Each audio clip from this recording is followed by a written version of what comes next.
Peace, All brother. right. Live.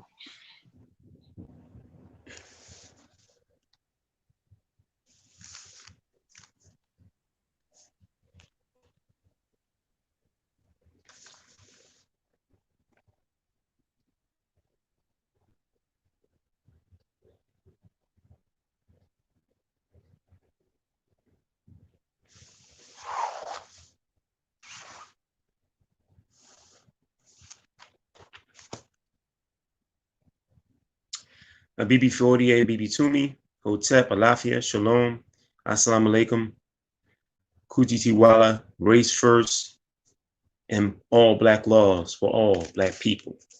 Good evening, brothers and sisters, first-time listeners, as well as first-time viewers on YouTube. Welcome to another edition of the Sonic Ngoma on Do the Knowledge Radio. We're happy and blessed to be with you once again. We're your host, Oláyínká, Khamuo, Heru, and Brother Farugh Maat. We are a unified body of concerned peoples, visual artists, musicians, business owners, researchers, truth seekers, teachers, and healers. Our goal is to create dialogue surrounding music, culture, politics as it relates to African people's sovereignty, autonomy, and economic empowerment. Here represented is the Urban Shamans Productions, the African Independence Day Organizing Committee, and Maat Incorporated.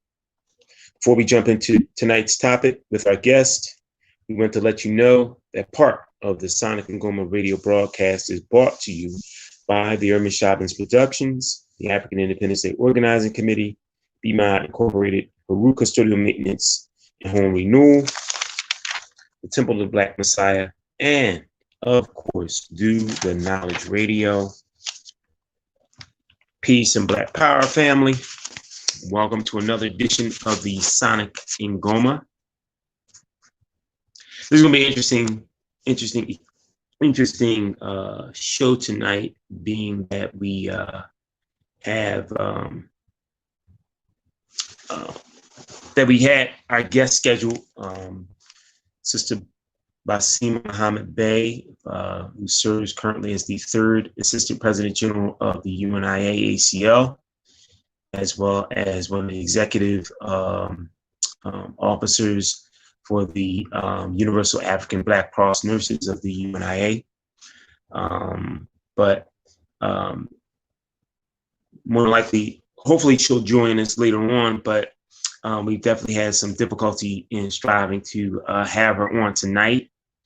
So if we can't get her on tonight, we will have her on a future show of the Sonic Ngoma right here on Do the Knowledge Radio. But good evening to you, brothers and sisters, as we come to you live each and every week at 7 p.m. right here on Do the Knowledge Radio for the Sonic Ngoma. I'm your host, Brother Oláyínká. Hopefully also to be joined by our other two hosts, Brother Khamuo, Heru, and Brother Farugh Maat. But we're going to get started. Interesting show because tonight I wouldn't necessarily call who we have on as a guest per se, but we've had just an interesting dialogue before the show. As many of you know who are frequent listeners and watchers of Do the Knowledge Radio, you all are very, very familiar with the founder and CEO of Do the Knowledge Radio, my good brother, Knowledge Born Allah, who also, acts as engineer for this show, as well as many other shows and programs on Do the Knowledge Radio. He and I were having an interesting dialogue before the show, and usually when he and I get together, we call each other on the phone. We'll have some real interesting conversation, and many jewels of information, many jewels of knowledge and wisdom are passed between the two of us. I learned a lot from my brother, and hopefully it's an exchange in which he learns a lot from me. So, we've had an opportunity to really exchange a lot of good information with each other, and, have built a real good chemistry between each other since about April of this year. That's when the Sonic and Ngoma debuted on Do the Knowledge Radio. And, you know, so I was, you know, having this dialogue, and I said, yo, you know, like, you know, maybe, you know, we can continue this dialogue on the show, because we were talking about organizational formations and why organizations are not successful. And the type of organizations we're talking about, organizations that, you know, are or claim to be about the liberation and sovereignty of African people. And it was just a real good dialogue that we've had, you know, talking about that and discussing that. And it's really, really important that we do discuss and find out why organizations, some organizations that exist have met with some success in terms of organizational formation, giving brothers and sisters structure, discipline, a particular regiment or way to go about living their life, and making them an effective and productive individual of that organization. And while organizations have failed, organizations have fallen to the wayside. So we had like a real good discussion about that over the weekend. We talked at least about maybe about an hour, 45 minutes or so about that. And it's really, really important. One of the things that the great Stokely Carmichael, aka Baba Kwame Ture, used to always say was organization was the key to the liberation of Black people. He always used to say organize, organize, organize. And what he meant by that was that for brothers and sisters who were looking to get involved, brothers and sisters that were looking to learn about themselves and their history and their culture, but wanted to get involved with creating the type of conditions for change for our people, that brothers and sisters would have to go out and find an organization that suited them. Not just any organization, but an organization that suited them, that suited their skill set, an organization that they found that was most conducive for their growth and their development. And in that, you know, Baba Kwame Ture also said that if you can't find an organization out there that meets your needs, that addresses the issues that you want to address, to change the conditions of your people and to change the conditions of your community, and to, once again, be in control of your destiny, whether it is spiritually, culturally, economically, politically, educationally, you know, that you can also have the option of going out and creating an organization of your own that helps to address and meet the needs of African people. So, you know, knowledge, and I had, you know, just a real good build about that last week. And I wanted to kind of like go into that a little bit more. Of course, I know, once again, as I said, that you all who are frequent viewers and listen to and watch the programming here on Do the Knowledge Radio are very, very familiar with knowledge, being a CEO and founder of this great station, of this great platform. So without any further ado, I'd like to bring our brother home right here in the living room of Do the Knowledge Radio to the Sonic and Ngoma, one and only Knowledge Born Law. Peace to the God.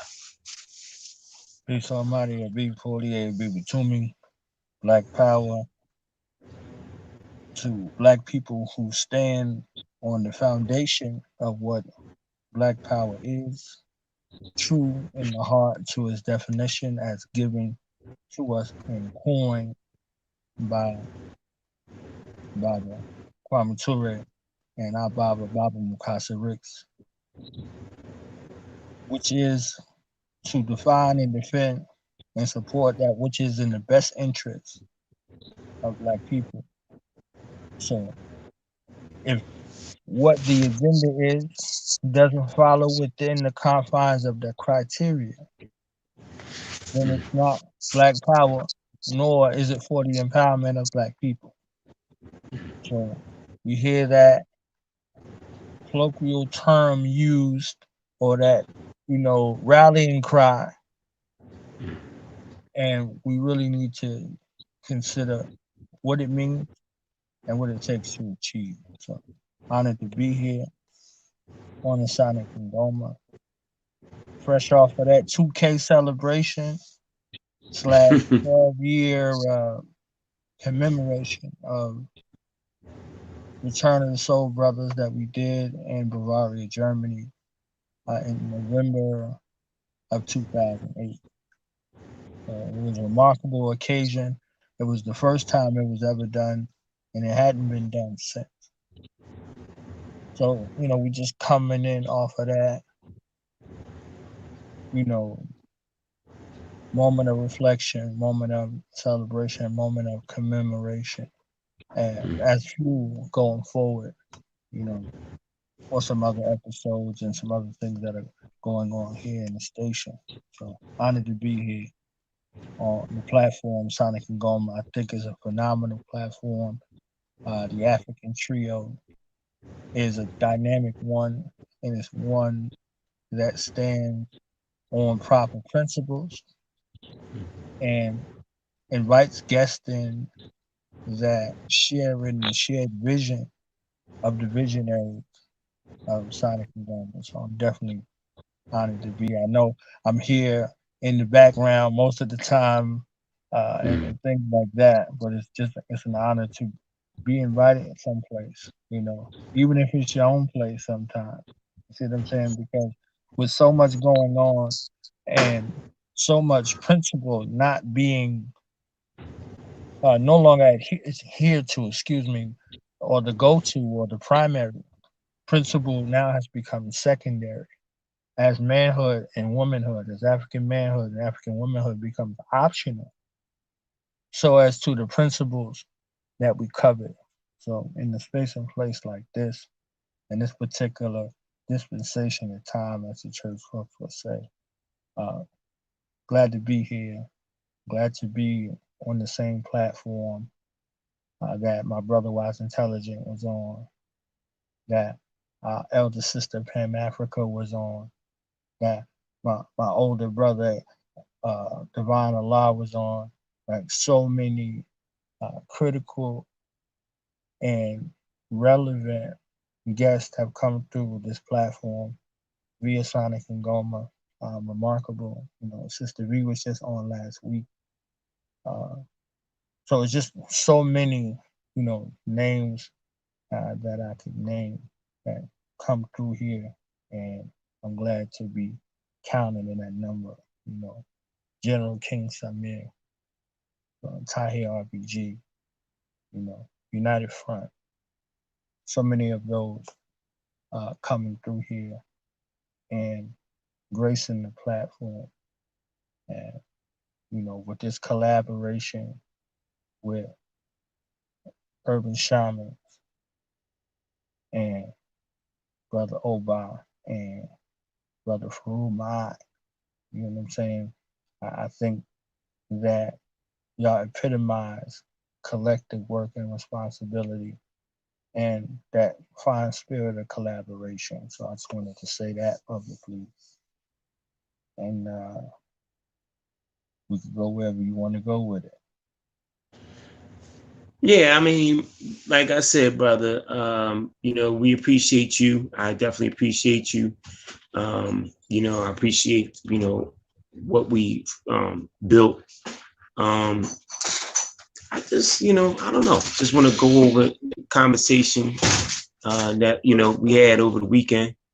And we were talking about a lot of different things dealing with organizations. And one of the things I think I can bring up was having listened to not too long ago a speech by the great Baba Minister Khalid Abdul Muhammad, former national spokesman of the Nation of Islam and, co-founder of the New Black Panther Party. He talked about the fact of the importance of organizing, the importance of Black nationalism, and that you could take Black nationalism anywhere. Like you said, you're in the church, teach Black nationalism in the church. If you're in the mosque, teach it in the mosque. If you're, if you're atheist, you know what I mean, teach Black nationalism. You could take Black nationalism. It transcends, any particular religious doctrine, ideology, or faith, but it's something that is germane to us as Black people, as the sons and daughters of Africa, particularly here in the hills of North America. So one of the things, like I said, we were talking about was organizational formation, why organizations succeed and why organizations fail. And you were given just a beautiful understanding and a great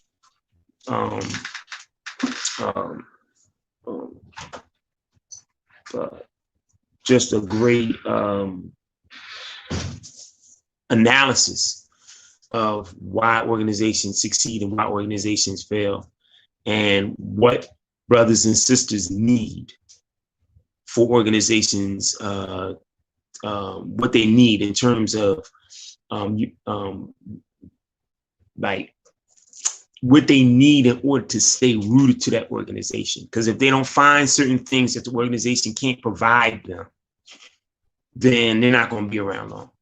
Whether that may be a month or, maybe even a week, a month, a couple months, a year, 2 years, 3 years, 4 years, they lose interest. They don't have that fervor that they had. So can you kind of elaborate and talk about that a little bit more? Because I think that is something that our listeners and viewers need to really hear. Certainly. In one of my favorite books, Bob Barudi's book, Message to the Warrior, he asked a question. He said, where's your African-centered purpose? Where's your African-centered organization? So it goes there, what is the need for your particular organization? These are questions, is it circumstantial? Is it situational? Or is it long-standing? Is it circumstantial? Maybe you need to organize for a particular purpose to solve a particular problem that's temporary. So you may organize, with some brothers and sisters with that will to do, to be able, and the skill set to solve that problem. Is it circumstantial? Is it based on a particular circumstance that births this, organization, or this group of people who come together for one common cause to solve that problem? Or is it long-standing? Is it something that you'll need, indiscriminate to circumstance or situation, long-term? So if you organize a group of brothers and sisters that deal with agriculture, that's long-standing. You're going to need that forever, because you're going to need to eat forever. And generations that come after are going to need to be able to eat. So the people who organize together agriculturally, it's solving the agricultural problem for the life of their people.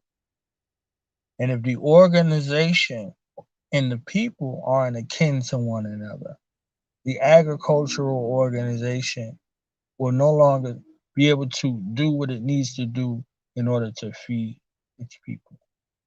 So like a problem like agriculture, like a problem like economics, like a problem like white supremacy, these are long-standing organizations that would need to be in existence for a long time. So the formulation for something short-term versus something long-term are determining factors that come into play in regards to how you organize, why you organize, where you organize, and who you organize for. You know, all of those come into play. These are questions. These are things that are to be taken for critical analysis. You know, why an organization is in existence, because it goes into functionality. So we hear organization, and the root word of organization is organ. Now you're looking at a body, a total body that has to be organized for the continued optimal health and functionality of the body or the person within the body. So this is how it goes from organ, singular, to organization, body, because it's the same functionalities. You have many organs in the body, but no organ in the body does what the other one does. So if you look at organizational structure, you have duties and responsibilities for each organized member within the organization.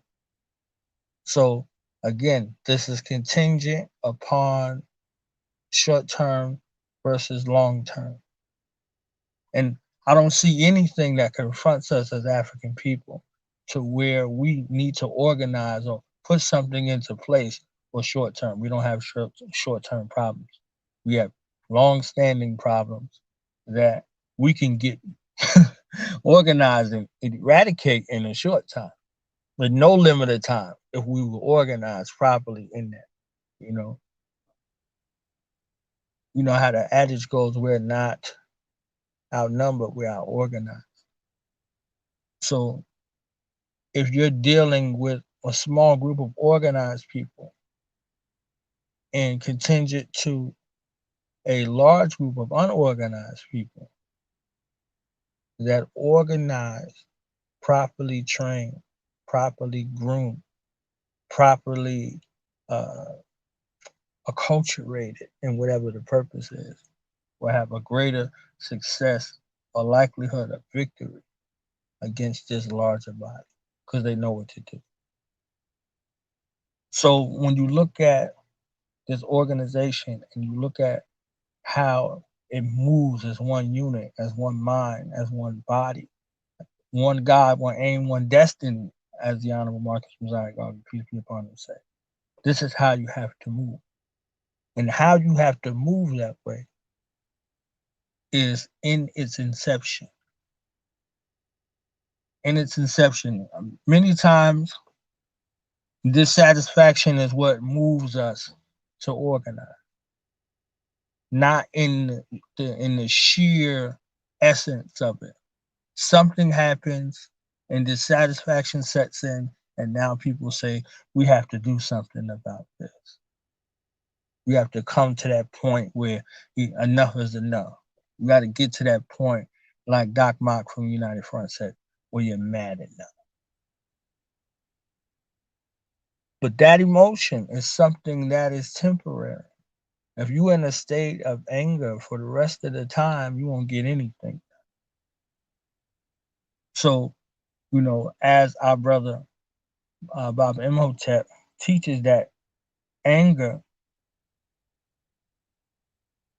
needs to be used and fueled properly. So he teaches that. So y'all should get with Baba Imhotep Fatiyu and learn how to channel the anger to where it becomes productive. And it's not in a space where it's killing your organs, where your immune system is down. And all of these things happen within your body and within your muscles, from the skeletal to the muscular to the nervous system, because you're in a state of anger. So that's something that could get you started, but it's not going to sustain you if it's not channeled properly. So again, back to looking organization, fundamentally from its inception, from its mission statement, from its statement of purpose and use, from all of these things that are crafted together in its statement, what state are you in, and what state meant will be used to eradicate or to transition you from one state to another state, to a state that is not optimal to a state that becomes optimal. So these are all foundational things that you need to examine in regards to beginning your organization. Who will be involved? What are the qualifications? All of those things. And if you don't have them yourself, then you need to collaborate with a small group of people who have these particular skill sets that you're missing. You have to identify them. You have to do a critical analysis and self-assessment. There are other things culturally that we use to see if this move is going to be, advantageous for us at this particular time. And if that's not in the foundational purposes, fucking forget about it. If you ain't gonna check in, if you ain't gonna check in to see, okay, is this what I'm going to do going to be advantageous or successful at this particular time or not, you can forget that from Jump Street. And I think that's a critical piece where we just, surely fueled by our reactionary emotional connection that we missed that we don't consult. We just ready to get started. We ready to call ourselves something. You already something. You're an African. You see what I'm saying? So nothing else is greater than that. Other than brother, father, husband, wife, sister, mother, those other things, but you're an African and then you put everything else. You see what I'm saying? So if you're an African, culturally in a manner in which how you make a decision on how you're going to move. We have cultural nuances. We have cultural safeguards. We have all of these things at our disposal. And if you don't know them, you need to get with someone who knows them so they can properly educate you on how you're supposed to move as an African. So if we're dealing with African people, we know the African problems. We know we are not in Africa, and that's a problem. So we have to know how to move as an African in a place where being an African is illegal and punishable by death. So when we dealing with that, now we can get into fundamental organizational tools once we get to that. So there are precursors that are there that are necessary. There are requisites that have to be satisfied before you can approach it. Because we're looking at historical data. We've seen organizations come in, just like anything that we see get started, like civilization itself. Civilizations come into existence, they ascend. People come into organizations, they excited, they on fire. They're like, yeah, we about to go, da da da da da, and blah blah blah blah blah. So they come in on fire, and then they're met with something that leads to dissatisfaction. That's all it takes to take something that was optimal and turn it cancerous. And the longer it's there, it goes through acute, subacute, chronic, degenerate. So the same way that dis-ease and key systems of the body and these organs begin to go, it's the same way the zeal in the organization and the morale in the organization and the focus of the organization begins to deteriorate from the inside out based off of dissatisfaction. And when you look at it with a critical analysis, this is how you begin to get started and say, okay, what my ancestors did before me, I take it as a blessing. I take it as a blessing. They wrote about it, they sung about it, they made great pictorial visual strides, all of that to let us know what these angst and these woes in regards to organization goes. So the first institution for an African is the family. If you cannot organize your family around a particular goal, forget about an organization. Forget about an organization. That's your first test. That's your first initiation. That's your religion. That's your spiritual and cultural confine. So if you cannot organize your family, forget about organizing or going into an organization. That's the evidence. That's your first political organization. This is how you're socialized. This is how you're organized. This is where your cultural folkways, mores, and norms come from. So if you wanted to organize, if you wanted to come together and unify with someone, it's family first. That's the evidence. That's the grand litmus test to see if this is what you want to do. If you say I can't deal with my family, whoa, you ain't coming your ass nowhere near those who organize for that. Because we're doing this for our family. Yeah, but I mean, yeah, but that's not an easy thing, though. Knowledge. I mean, Neither I is think, organization. you know, Neither is there. organization. We're like the Yeah, Bible say, how can two walk together lest they agree? Two. That's two people. You see what I'm saying?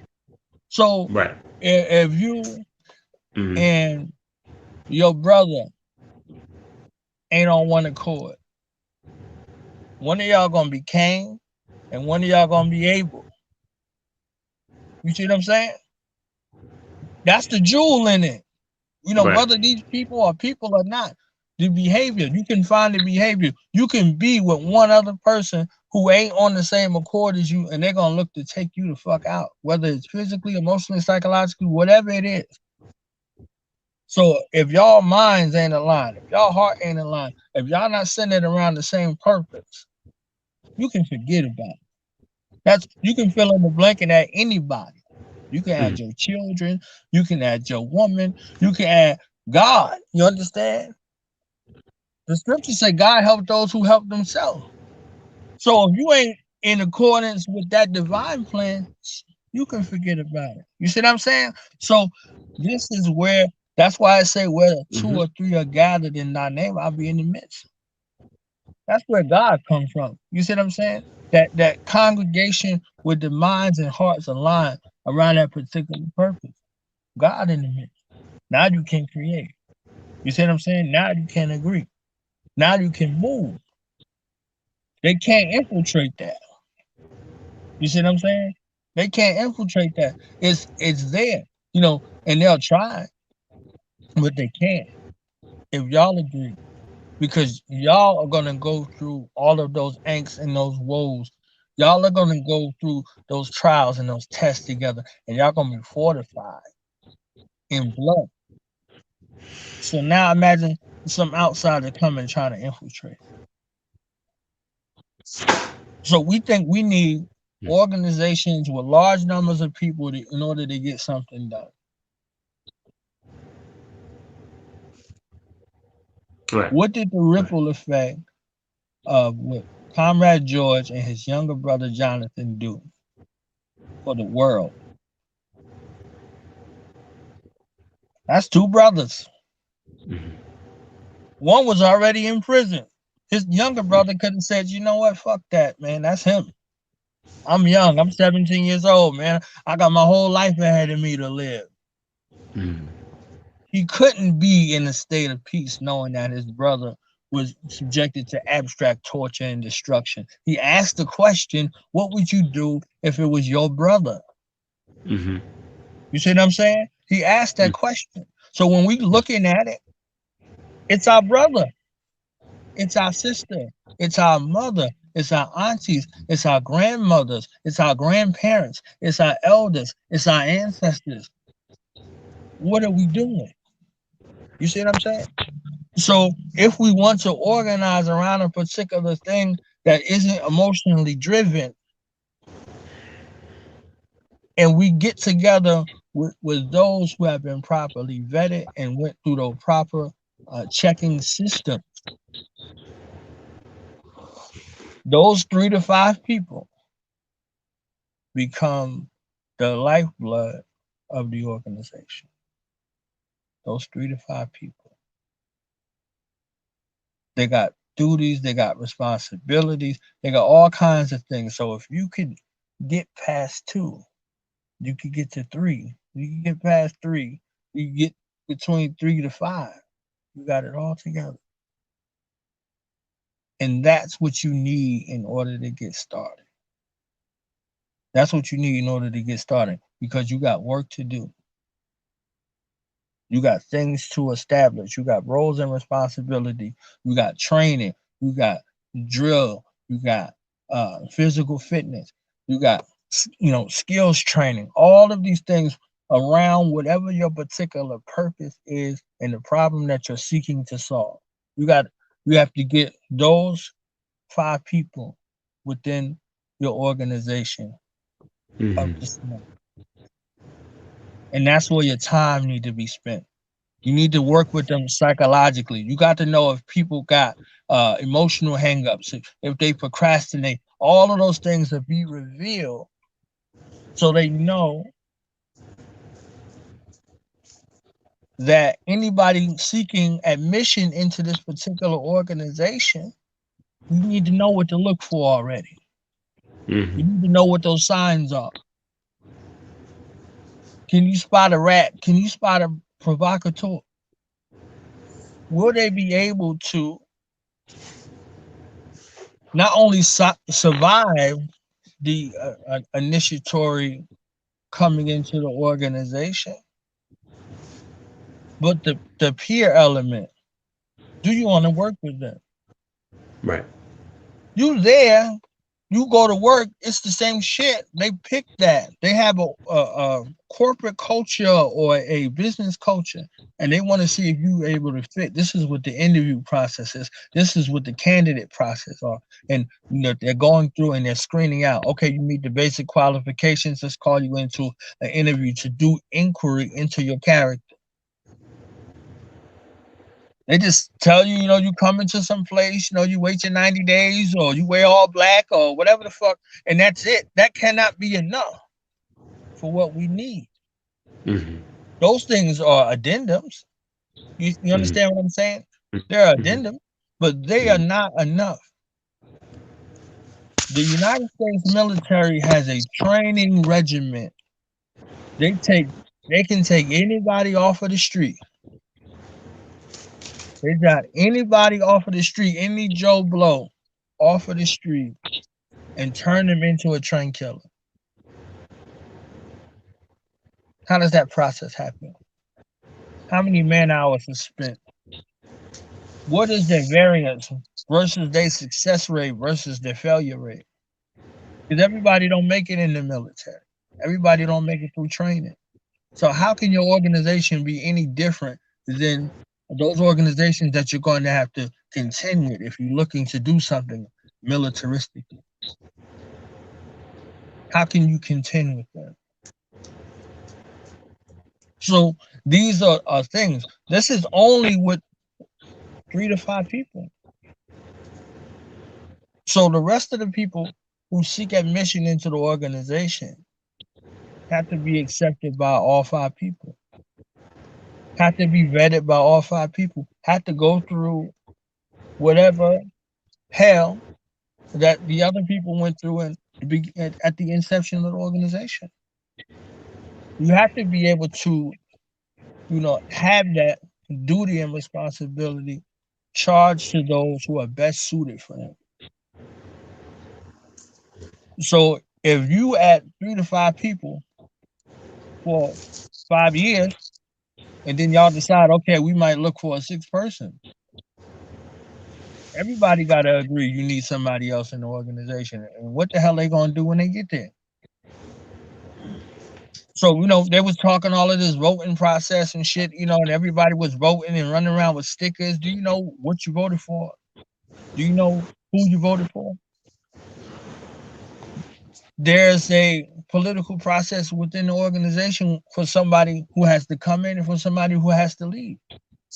What are those? What are those in your organization?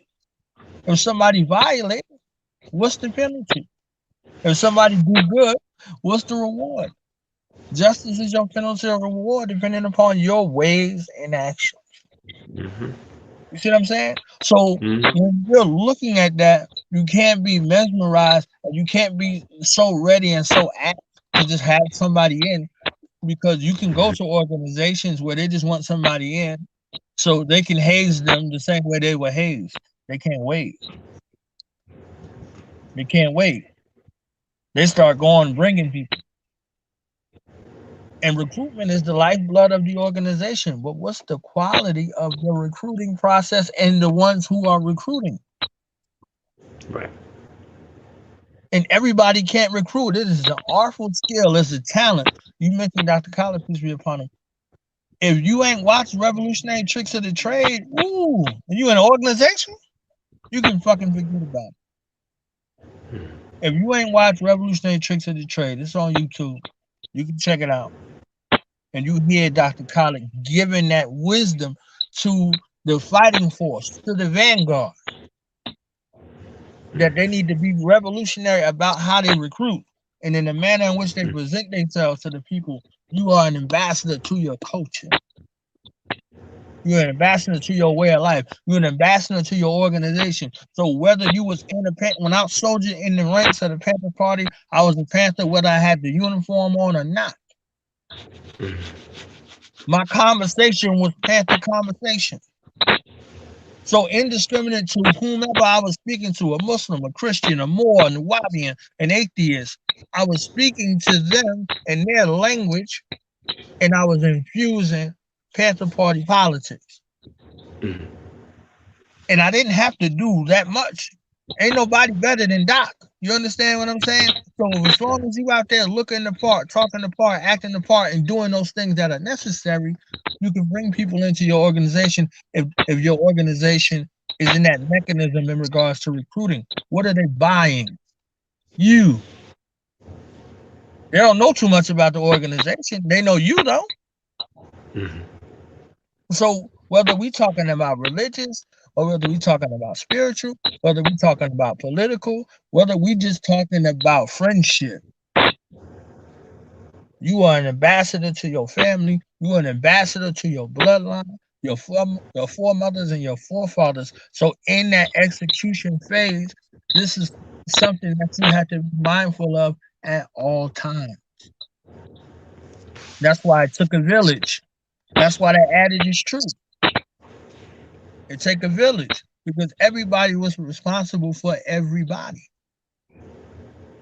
And we go back to body again. Within each body contains organs. So that body is organized for the optimal health of the person that's embodied in that body. So your organization has to be set up for those bodies to come into your organization and embody the spirit, the goals, the aims, and objectives of the organization. So if you want a Pan-African revolutionary organization, you need to find you some Pan-African revolutionary or those that you can transform into through your training process. If that's your goal, your aim, your objective. So these are core tenets that have to be established and that should be laid out in regards to expectation for people coming into the organization. Or you're wasting your time. Otherwise, you got a beret on and a battle dress uniform, and you ain't prepared for no battle, no dress, or no uniform. You a disgrace. You a disgrace. So, organizations, the life, the likelihood, the survivability, the success or the failure is contingent on how it started organizational wise. The quality of the people that you bring in over the quantity of the people that you bring in, how they are properly trained to execute tasks, drills, and how they adhere to the instructions that they receive. Mhm.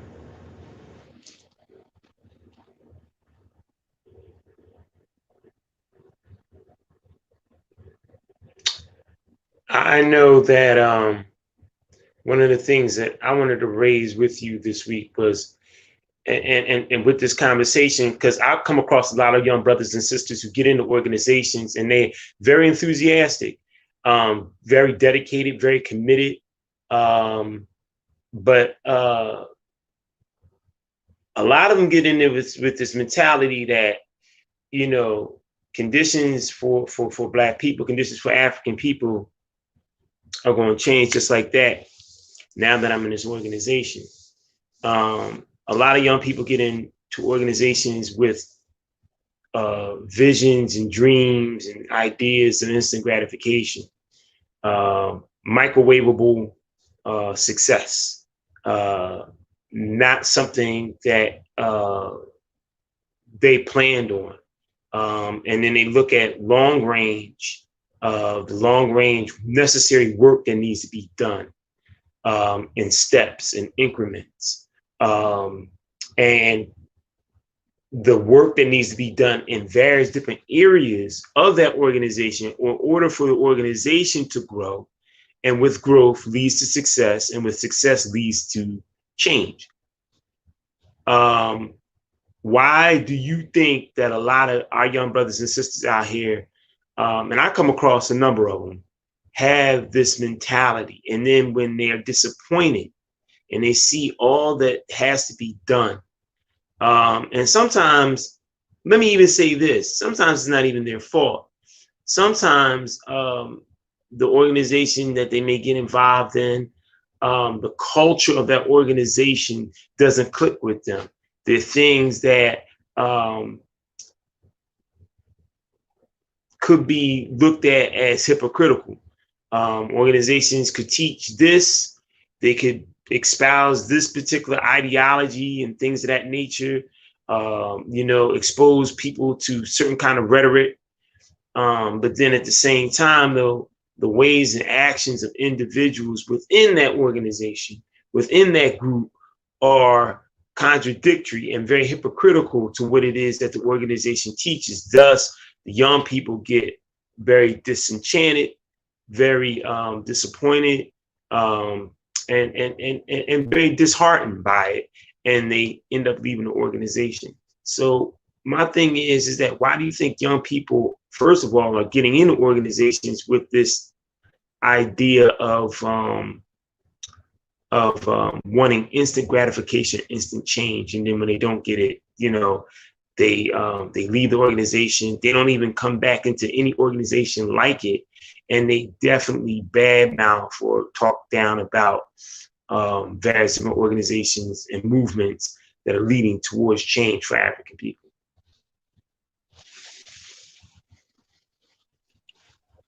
The first institution that we spoke about was family.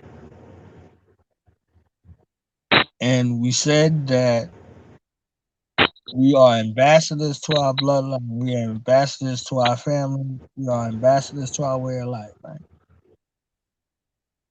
Those 5 people that I named, they all come from families.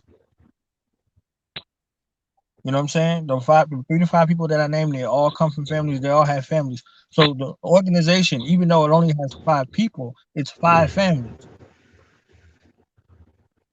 So why I said the amount of time needs to be spent with those 3 to 5 people, as they change, their family will recognize their change. The family will start to inquire what was the catalyst for this change. And their families, some of them, will seek admission into the organization. Your organization has to grow within your family dynamic first. It can't be outsourced. And then when people come in, I think we do a poor job of illustrating what the capabilities of our organizations are and what our focuses are on. So the people come in looking for this or that, and we don't have conversations with them properly about them.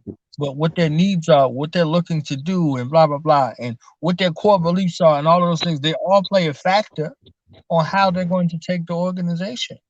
So a part of the training regimen in regards to that is supposed to be interpersonal communication, to where you get deep and you deal with the psychology of the people that's already in the organization, so you know within that who can fit.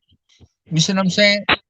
You know, who should best work and who should best agree. Who's supposed to have this particular task and skill? Who's the best knower for this? Who's the best knower for that? You understand what I'm saying? So these are the things that are supposed to be established within the training regimen. So when people are seeking admission, we know if we can work with them or not. We have to train them. We have to, motivate them. We have to inspire them. We have to see them suffer and see them rebound from that suffering. You see what I'm saying? Like, so these are all of the things that are there because we're suffering out here and there's no rebound to the suffering. We're just suffering. We have people that are no longer living, they're just simply waiting to die. You see what I'm saying? So, how do you take someone out of that state of condition of their mind and their psychology and make them into someone that is, deals with the tenets of African people, which is life affirming. We are life affirming people. So how does that translate organizationally? And because, as I stated at the beginning, we deal with this, from a basis of temporary. So some of the people might be upset. They might have seen George Floyd. They might have seen Dylan Roof. They might have seen Ahmaud Arbery. They might have seen Tamir Rice. They might have seen, one of these atrocities befall us, and that becomes the catalyst for them to want to do something. Your organization has to decide if they do it there. If you can deal with somebody who's angry for the moment, you got the angry for the moment organization where people want to rally, they want to protest, they want to march, they want to be upset for a week or two. You'll have 1 billion people in your organization because that is that mind frame right there. So that should be your target audience. If that's your organizational mandate, we here for this, for a temporary moment to feel like we're involved, and then we could go back to whatever the hell we was doing before that. Then that should be the organization that you come into. So when you don't do needs assessments, when you don't do a proper presentation or representation to let those things know, they come into your organization and say, "Oh shit, the hell with this. Yeah, I went over there. Yeah, it ain't shit. They ain't doing shit over there. Blah blah blah." That's going to be the talk. So is that truth or is that fiction? Did you do everything possible? And now if you did everything possible and this person didn't just fit and they left and they're not going to tell that story, then that's another instance. But 9 times out of 10, we didn't do a proper assessment and a proper breakdown in regards to expectations, duties, responsibilities, and standards in the organization. We just wanted somebody in because, oh, that's my homeboy, or that's my homegirl, or that's my friend, or they're influential. They can give our organization visibility. All of these concessions. You see what I'm saying? All of these concessions that are made. Ain't no concessions in oppression. It's only oppression. You see what I'm saying? We can't have a better state of condition in oppression or a worse state of oppression. It's oppression. So we looking at that, and people excited, like you said, you described it to a T. People get excited. They come in with this zeal. They're like, I want to make a difference tonight. You understand? So if our ancestors didn't illustrate that great enough with Heru in regards to what his destiny was, what his Shai was, and what it took for him to usurp the throne over his uncle's rule after his father was killed. And we don't look at that, and we don't see that everybody use that in literary world and call it the hero's journey. You know, if we don't recognize those personages as they present themselves, we find ourselves in grave error. So it's a natural process. People come in, they're excited, they're ready to go, and blah blah blah. And when they get in there and they do like the Karate Kid movie and shit, they have to fucking wax on and wax off. They're like, nah, I wanted to come here and learn karate. What the fuck is you? What is this? I got all this work to do. Not knowing that you preparing the body and the mind for this. You see what I'm saying? Like there has to be a process in your organization. Probation cannot be enough. Like, oh, such and such waited their 90 days and then they get a Hebrew name. You understand what I'm saying? Like, oh, such and such, could wear the uniform. Nah, it don't work. It don't work like that. It don't work like that for us. It might work like that for somebody else. Right. You see what I'm saying? So if you are not in the business of family organization, if your family is not a part or supporter of your organization gonna fall too. No matter if somebody show up, if a billion people show up, if your family ain't support of what you're doing, they're going to destroy your organization from the inside out. Right. So them 3 to 5 families, them 5 families not aligned with the purpose, if they don't support the purpose, if they're not vanguards for the purpose, you can forget about it. So these other people coming in, if you see this stuff in your family, you already know what somebody else is coming for. That's where you have to recognize it at. So this is where you need to see, okay, am I doing enough in this department, in the reception and integration department? What people come in and how are they received, and what kind of political education are they going to receive? What kind of physical education are they going to receive? Are they in the health space to be able to endure? You know what I mean?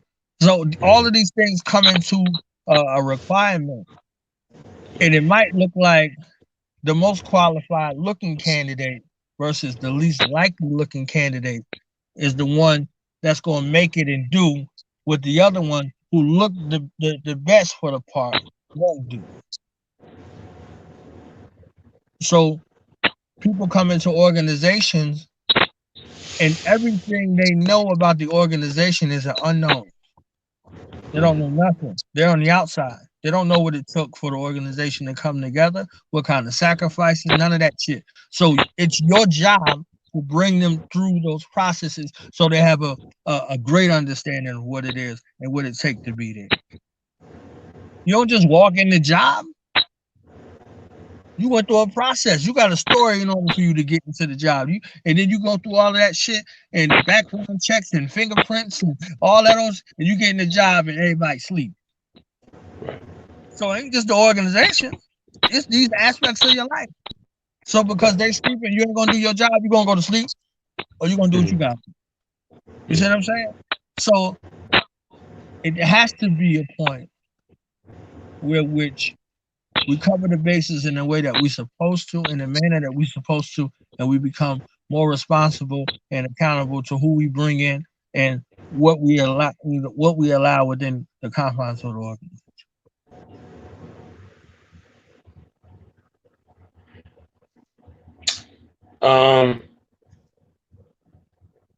There was another situation recently, where as though I had a conversation with a young brother. We were talking about the fact of the importance of organizing. That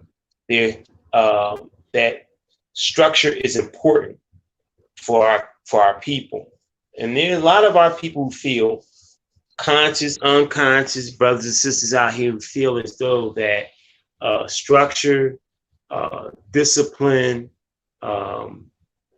having a set of rules and values and principles is a monopoly that is controlled by the cracker. That we as Black people, we don't function well under being disciplined or structured or in an environment that there are rules, regulations, procedures. And I was telling him that those concepts were created by our ancestors, long before the European. Going back into, ancient Kemet, ancient Kush, and into the various different ancient civilizations in the Nile Valley, the concept of principles, of values, of laws, of restrictive law, of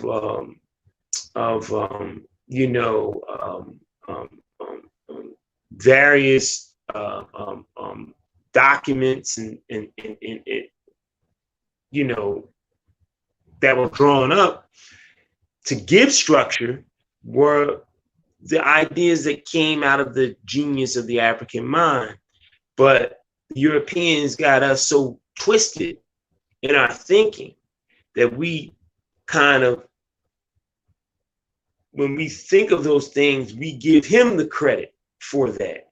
And we fight against that.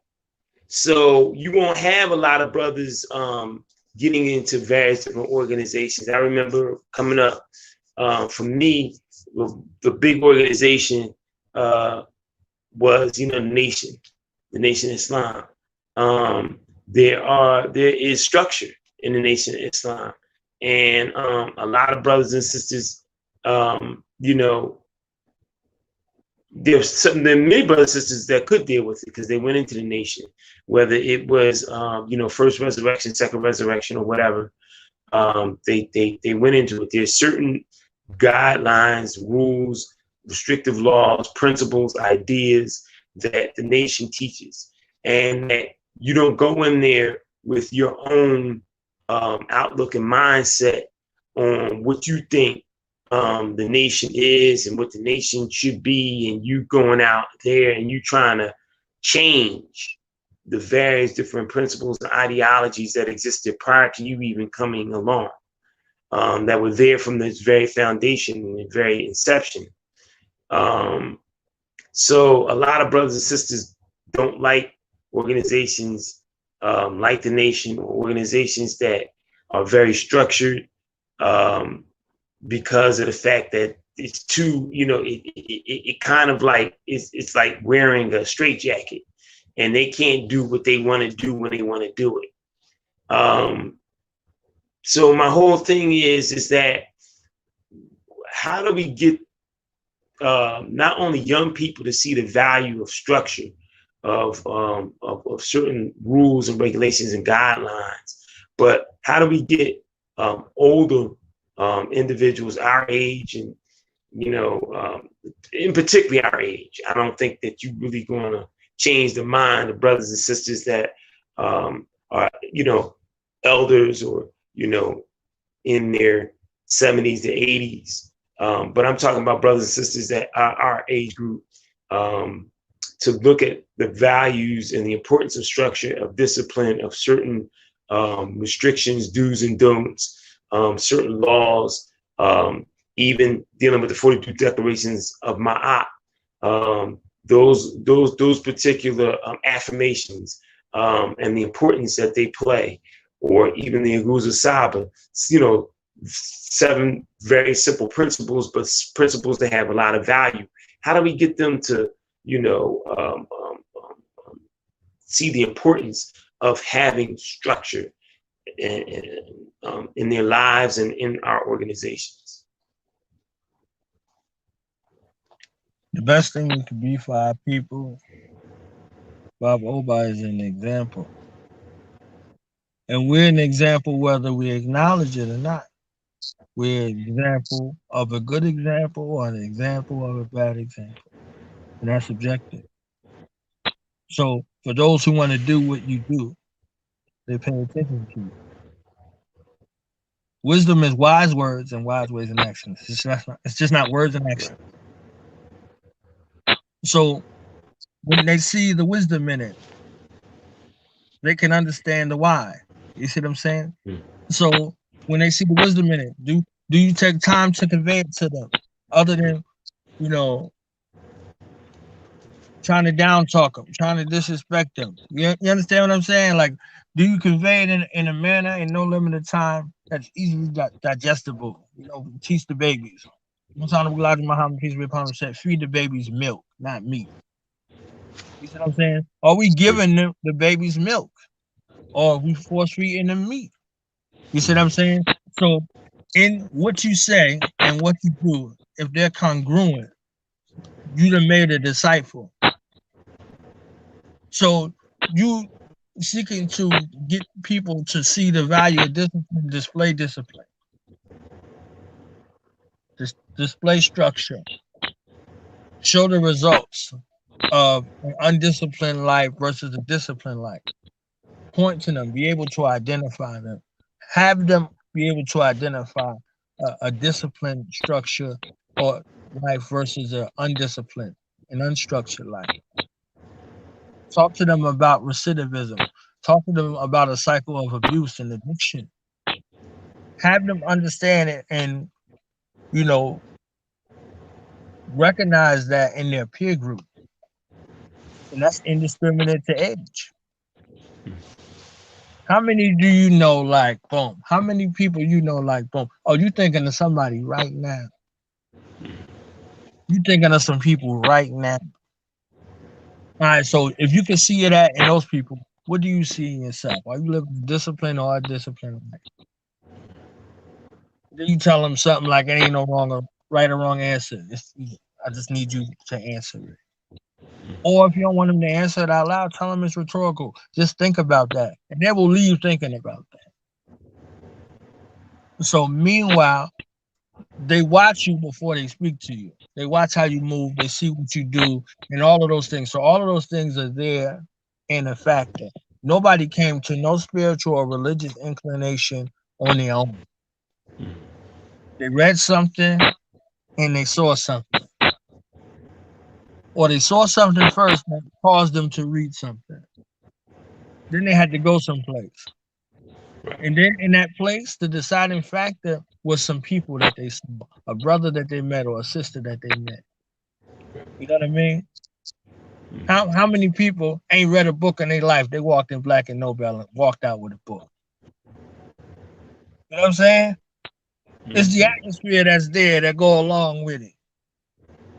You know, so if you create that space right there, and it's true, and it's consistent, and it's strong, and it imbues those qualities, it's going to attract that mind, that tech mind. You see what I'm saying? Or if you the piece with the magnetic in it, they're going to be attracted to it. You see what I'm saying? And then when they're attracted to it, the next step is not to glorify yourself, but to see and let them know what the utility of it is, its purpose, its usefulness. You know what I mean? I'm reading Bill Duke's book, and Bill Duke said he was drinking and drugging as a coping mechanism for the horrors and hell of Hollywood, and he found meditation. So the drinking and the drugging as a coping mechanism was replaced by another coping mechanism called meditation. Right. He ain't just come into that like smack dab, like boom, from day one, I was there. No, he went through the processes, the detoxification of his mind, of his body, of his spirit in regards to what he thought he knew about meditation and what meditation actually was. So, you know, when you're dealing with that in regards to organization, you're responsible for what a person knows and doesn't know about your organization, whether they're in the organization or they looking to come in, or they got a problem. What negative press is out there about your organization? Because that attracts people too. So if you don't know what's being said about you outside, you in a vacuum or you in a bubble, you don't know what's going on, you're not going to be able to deal with anybody from the outside coming in. So either you're an attractor for your organization or you're a detractor. Right. So that's where the deciding factor comes in regards to the peer group, you know, reinforcing, being an example, you know, creating community space for the propagation, the proper propaganda campaign of your organization. They'll know what you're about. Small group activity, for the youth. Elder Appreciation Day for the elders. You understand what I'm saying? Like small stuff that you can do, inexpensive, and make it in a way to where you get a few minutes to talk about your organization. You see what I'm saying? The brand ambassador for the Nation of Islam Right. is the brothers on the corner with the final call. You see how they look out there, how they conduct themselves. Yes, sir. No, sir. Yes, brother. No, brother. Blah, blah, blah, blah. They with it. You understand what I'm saying? And they out there on that post. They have goals. They got purpose. They got motivation. And they prepared to lose their life or take a life out there in that damn corner. You see what I'm saying? No questions asked. They know how to fast. They know how to eat one meal a day. Now think about the early years of the Nation of Islam, just to use it for an example. The Nation of Islam came into existence, lost around Nation of Islam, July 4th, 1934. Was 1934 or 1930? As far as what, Master Farugh? It might be 1934. So if we look at what was going on in this United Snakes, in the hells of North America, the Great Depression was going on. So the precursory members of the Lawson Foundation Islam or Nation of Islam learned the greatest jewel to survive the Great Depression. One meal a day, one meal every 3 days. So the prescription for the affliction of the mind, you know what happens in regards to how susceptible you are to criminology if you ain't eating. So what was the first prescription? Fasting. One meal a day, one meal every 3 days. And then showed them the benefits and the jewels. It went from the story to the application. They seen it in their own life and their own health improving. So that became an organizational mandate. The Lost Foundation Islam, the Most Honorable Elijah Muhammad, peace be upon him, was on the run. His brother was trying to kill him. They didn't want him to take over the Nation of Islam. These are all of those things. He was in prison. He's seen the subjection of what they were force feeding him in prison, right? So his organization came out of his experience, his life experience. The organizational mandates and all of those things that are there, the dietary laws, the restrictions, all of those things came from his life experience. So based off of that, and those brothers and sisters that was around him at that time, this is how it moved. This is how the organization moved, and it continues to move for the last 90 years. 90 years. You see what I'm saying? The UNIA, 100 years. You know what I'm saying? Like the centennial we just had for the flag, 100 years. Like where are we at with some of these things that we're talking about in regards to that, and the effectiveness of the organization over time? Does it still exist, or do the conditions that existed when it was created exist for it to still remain? Or can it be umbrellaed around new principles, not new principles, but new organizations with other problems? Right. You see what I'm saying? So, or is it something that's long-standing? Is it a military? The Nation of Islam is a military organization. Contrary to popular belief, the UNIA is a military organization. You see what I'm saying? They got nation building properties where they dealing with you transformationally, blah blah blah. But it's division such and such. You understand what I'm saying? So they ready to get down. So when you looking at that, if you in this military organization, who you looking for? You looking for soldiers. If you in an agricultural organization, you looking for agriculturalists. If you in a guerrilla organization, you looking for all of the above. And when they get into that guerrilla organization, you're going to cross train them on everybody's skill set. So from the mechanic to the carpenter to the cook to the seamstress to the killer. You see what I'm saying? Cross training everybody in them guerrilla tactics in everybody's position. So how you organize, what you organize for, who you organize for, all of those things come into factor in play. So in order to, after seeing a lot of these things go, that's the benefit of history. That's why the Most Honorable Elijah Muhammad taught us that history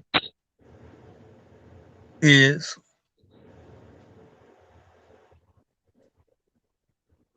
most attractive to reward our research. You see what I'm saying? That. Because when the people lose their way, they look back, they don't look forward. When the people lose their way, this place is falling right before our eyes. The hell's it smells of North America. Most Honorable Elijah Muhammad wrote it in Fall of America. He didn't write Torchlight for America. He wrote The Fall of America. You see what I'm saying? So this thing is to be destroyed. This is what Scripture is telling you. Scripture is telling you this is what it looks like before the fall. So it's indiscriminate to time and space. It's overtime. You know what I mean? Like it's overtime. Like this happened so many times. If you were in existence for millions of years, how many times did this happen? How many times have you lived through it? How many times have you returned to see it again? So after so many times and so many times and so many times and so many times of repeating the cycle, you say, oh, let's make somebody else and put them in charge and see what the hell they do. That's true. You understand what I'm saying? So let somebody else have a shot. You know what I'm saying? See if they blow it. So, you know, these points to where it's like, oh, okay, now they're about to destroy this whole shit. All right, it's a wrap now. It's a wrap now. So it's almost like I know a lot of people who are familiar with the movie Malcolm X, the part when they were in the restaurant after they had gotten back from the hospital, making sure that the brother Johnson was okay, but the young brother ran in and he wanted to see Malcolm, and he tells Malcolm, man, I want to join the Nation of Islam. Right. I mean, I've never seen, a black man ever, do something like, what you did tonight. Right. And Malcolm said, you can't join an organization unless you know about the organization. You have to do some research and understand what that organization entails. If you got a lot of, you got to know what you're getting into. You got to know, what that organization stands for, what it accepts and what it doesn't accept, what it tolerates and what it doesn't tolerate. Some of our young people, don't want to give up, the partying, the drinking, the fornication, and some things that organizations that are about the best interests of African people don't stand for, aren't going to tolerate, aren't going to put up with, in that particular space, in that particular environment. But that's just how some of our people are, whether they're young and old. They don't want to give that up. There's too much to give up for them. But the thing is that you can't, or you shouldn't join an organization that you have no knowledge of that particular organization. And I think that's so true, across the board, whether it's our youth or our young people or our in-betweeners, or our our old, our elderly, our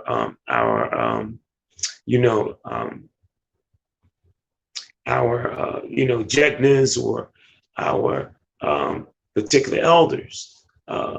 We got to know and understand that got to go across the board, and that they understand fully what they're getting themselves involved in.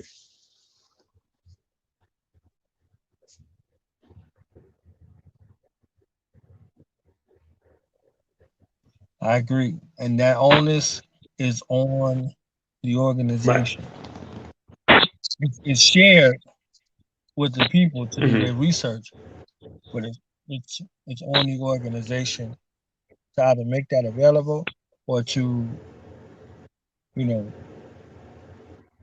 hold spaces where the information is controlled in a certain kind of way, like that flow of information that comes to the general public and potential members is available to them. So this is why these small groups, these community gatherings, open house, so to speak, things like that, they become something that is of benefit and of use to people if that's how your organization rolls. But if your organization exists in a way of security, solely, ain't nobody supposed to know you out there in the first place, depending on what you do. I think that's an angle we didn't talk about yet, but we'll deal with that. So if you out there, on your covert mission type situation, ain't nobody supposed to know you out there like that in the first place, But by and large, the organizations that are there, that exist, that purpose, that's open to the general public, they should have some information that's available to the public that they can distribute. This is why the papers are there. This is why the Final Call is there. This is why the Muhammad Speaks is there. The Negro World News. You see what I'm saying? The Power Paper. All of those are there. They have opportunities in them to where they address certain things for people. So that's one of the proper propaganda techniques that can be used, that is distributed, that can be a fundraising tool for the organization, but also a soldierization process of how to engage people properly. I think we get too comfortable and content with social media interactions that are all they're not real. They're artificial interactions, and we get too delighted in real life by the virtual artificial gratification that comes from who's watching, what they're saying, and all this other shit. You see what I'm saying? And you can't build no organization like that. You may be able to study virtually, but you can't have the other intangibles that go along with it in that manner. That's why they're having so much issues with distance learning, and remote learning. Because there's some interactions that come along with being in the place if you're supposed to be in that place.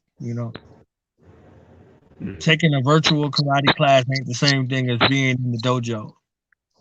Right. But people are pivoting as best as they possibly can, but nothing of true value and worth can be accomplished virtually, other than spreading the word.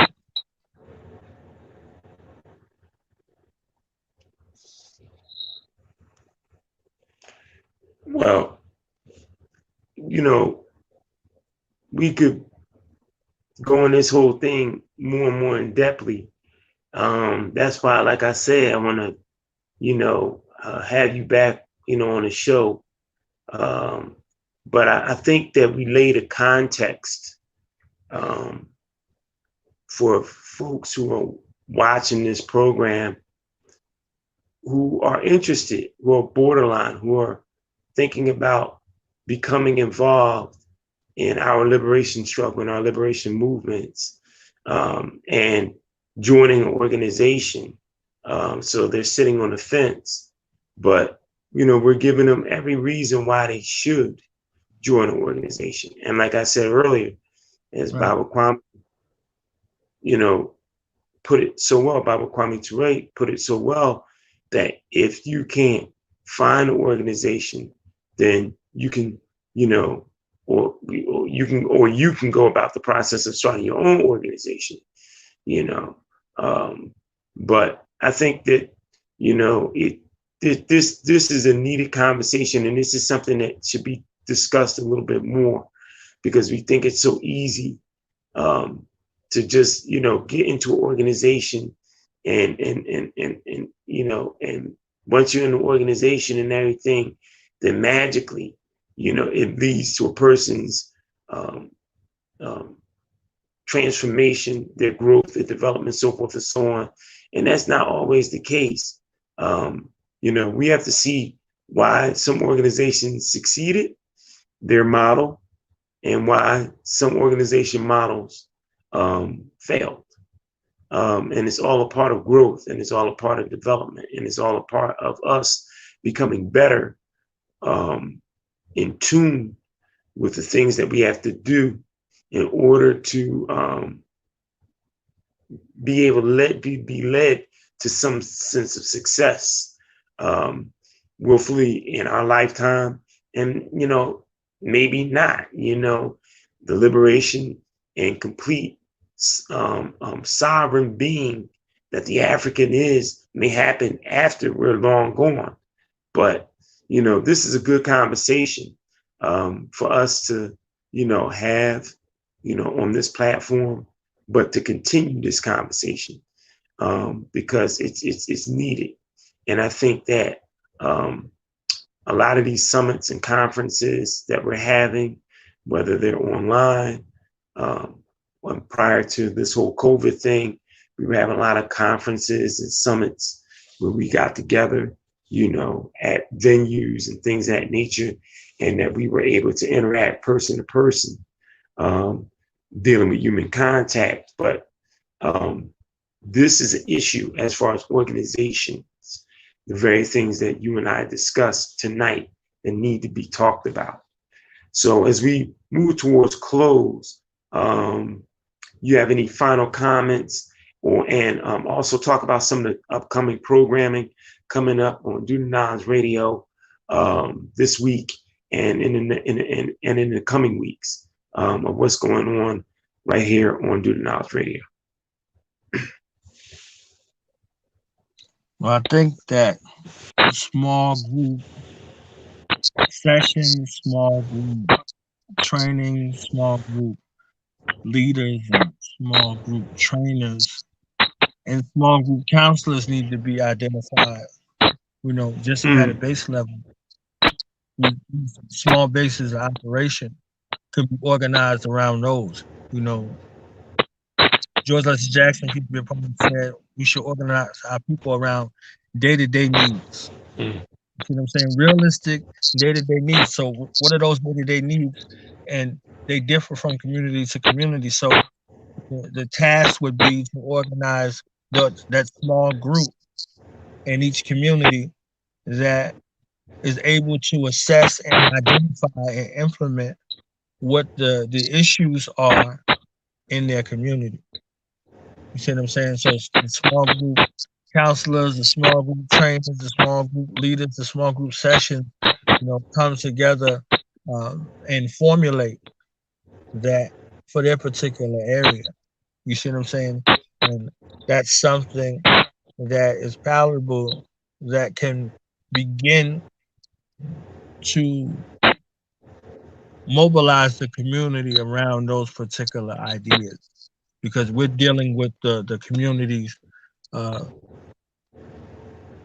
where they are. So it's not something that's a mandate. That unity of coming at community right there, based off of those realistic day-to-day needs being met.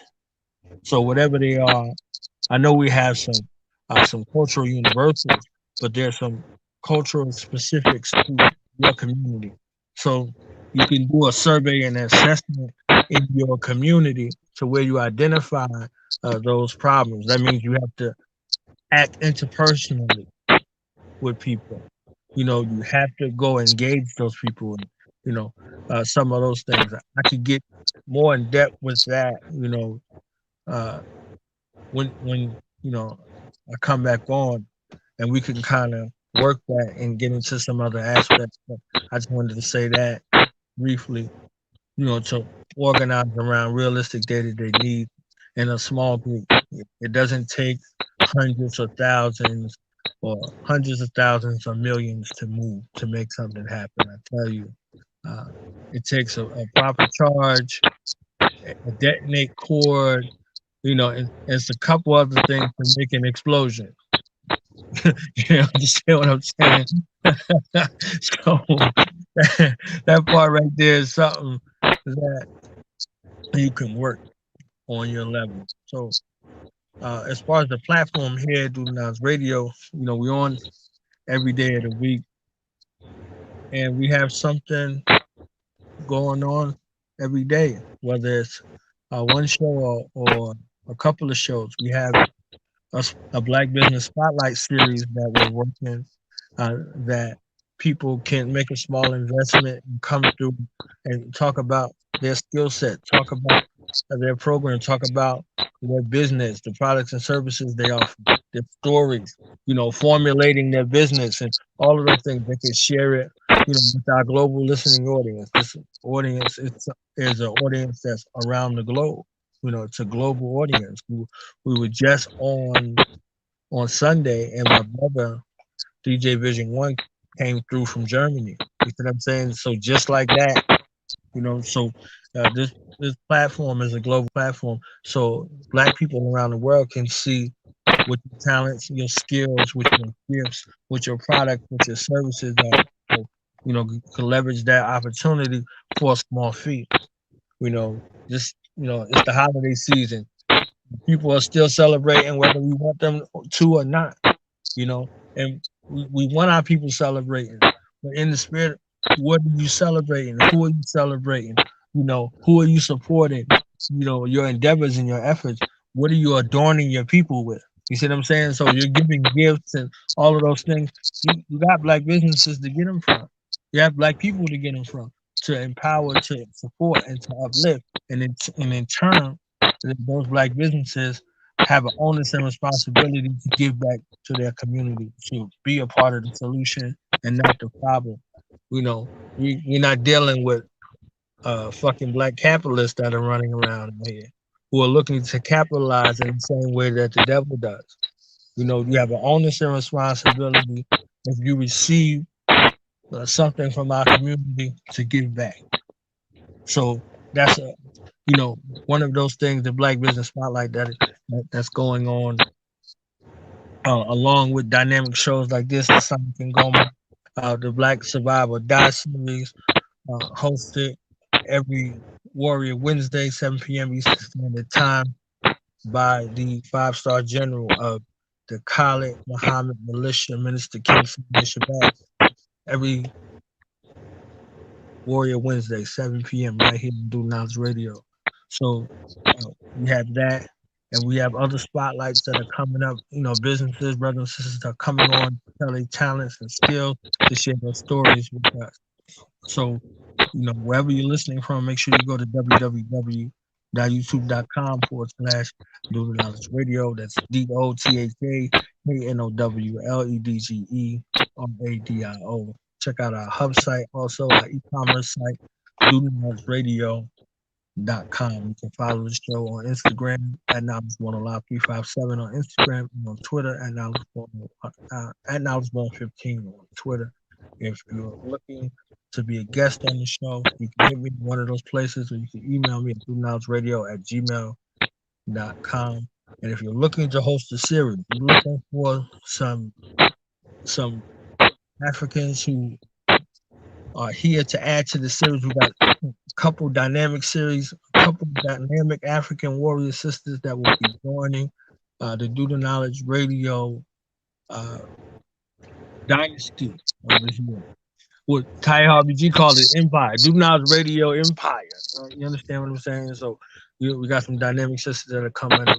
We also have services as well. We have DTK Consulting, DTK Empower You Youth Services for your youth, DTK Strategic Planning Services for those youth and those ones coming into their formative years. We have the 7 to 18 youth program, and we have the 19 to 35 strategic planning program as well. So we have those products and services, as well as also DTK Multimedia Services. So if you need a host, whether it's physical or virtual, and a myriad of other skills, event planning, organizing, whatever those things are, we offer those services as well. So the host and the suite of those products and services that are available for you to leverage here, on Do Knowledge Radio.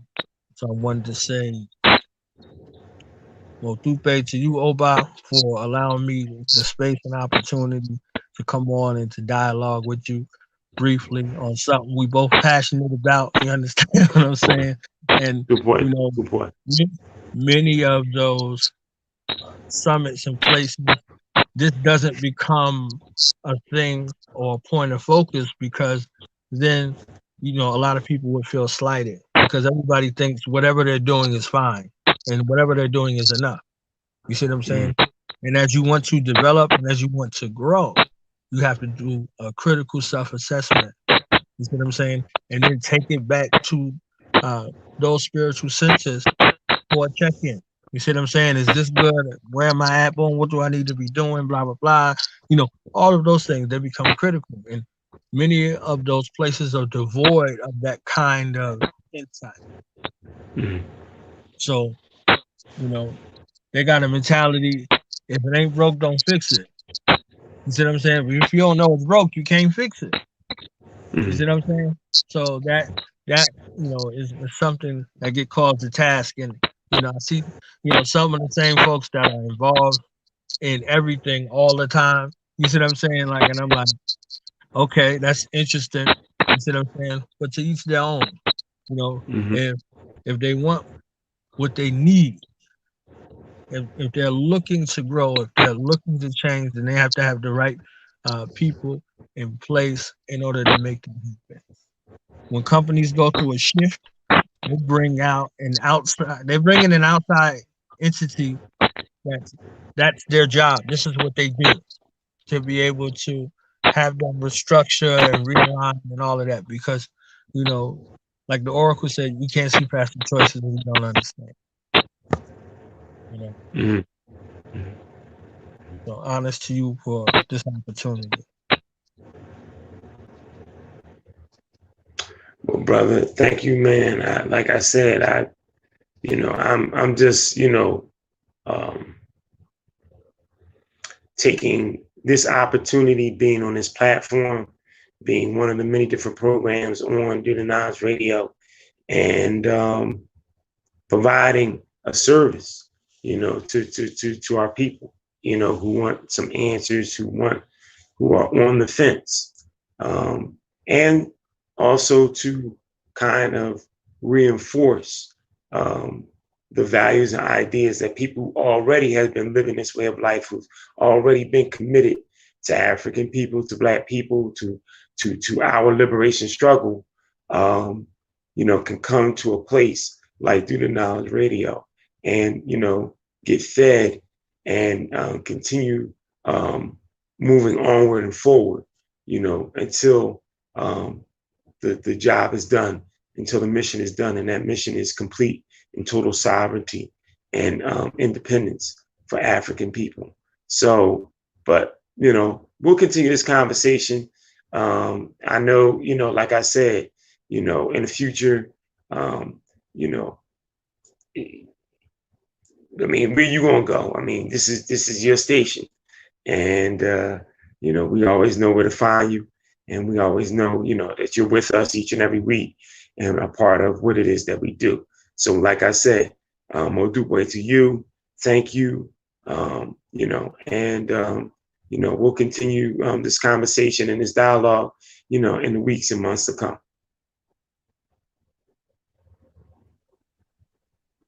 All right, I'll be here. Yes, sir. Yes, sir. All right. And, you know, we're going to wrap this show up. If you want to get in touch with the African Independence Day Organizing Committee, Urban Shamans Productions, and Be Maat Incorporated, who bring you this show each and every week, you can go to the bottom of your ticker for more information on the 17th Annual African Independence Day Maat celebration, which is tentatively going to be held this year, or should I say, in August of 2021 on Saturday, August the 7th. So you may want to mark that down. But with things being the way they are in the world with COVID, we don't know, you know, where we stand with the 17th Annual African Independence Day Maat celebration, or the, you know, do for self African Junkanoo that we do each and every year. So, you know, stay tuned for that information. But if you want to get in touch with the African Independence Day Organizing Committee, you can get in touch with us first by going to our official webpage, which is africanindependenceday.org, African spelled AFRAKAN, with all kinds of great content on there, the history of the African Independence Day Maat celebration and its founder, the great brother, Baba Ahmed Akil Tahir, who founded the African Independence Day Maat celebration, and read history upon him and why we do what we do each and every first Saturday in the month of August, and what we've been doing for the past 16 years. So you can also get in touch with us as well on at Gmail. You can get in touch with us at africanindependenceday@gmail.com. You can also give us a call on our business line 24 hours a day, 7 days a week at 267-521-1544. Once again, it's 267-521-1544. And you can also get in touch with us on social media. At Instagram, you can get in touch with us at African_Independence Day. African is also spelled the same way, AFRAKAN, African_Independence Day. You can also get in touch with us on Facebook at the 16th Annual African Independence Day Maat celebration. Right here on Facebook, you can get in touch with us as well. And we definitely look forward to you all joining us next week. By the way, we have, I just want to continue to advertise the fact that if you do go to our official webpage, which is africanindependenceday.org, we have a virtual African marketplace. We are looking for vendors to be a part of the virtual African marketplace, since, you know, with this whole situation going on with COVID, there have not been a lot of events going on or happening in and around various different cities and states across the country. Vendors, although who don't have a storefront, and some vendors do have a storefront, but do, you know, vend at different events, have an opportunity to sell their products online. You can come to our African virtual marketplace, which is open 24 hours a day, 7 days a week, 365.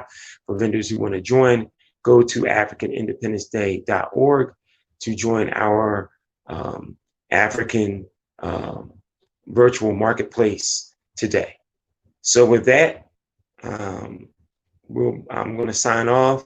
I'm Brother Oláyínká, host of the Sonic Ngoma right here on Do the Knowledge Radio. You can catch us every Tuesday at 7 p.m. right here on Do the Knowledge Radio for the Sonic Ngoma. For my brothers, brother Farugh Maat, for my brother Khamuo Heru. We will see you all next week right here on the Sonic and Ngoma on Dude in the House Radio. Peace, Black Power.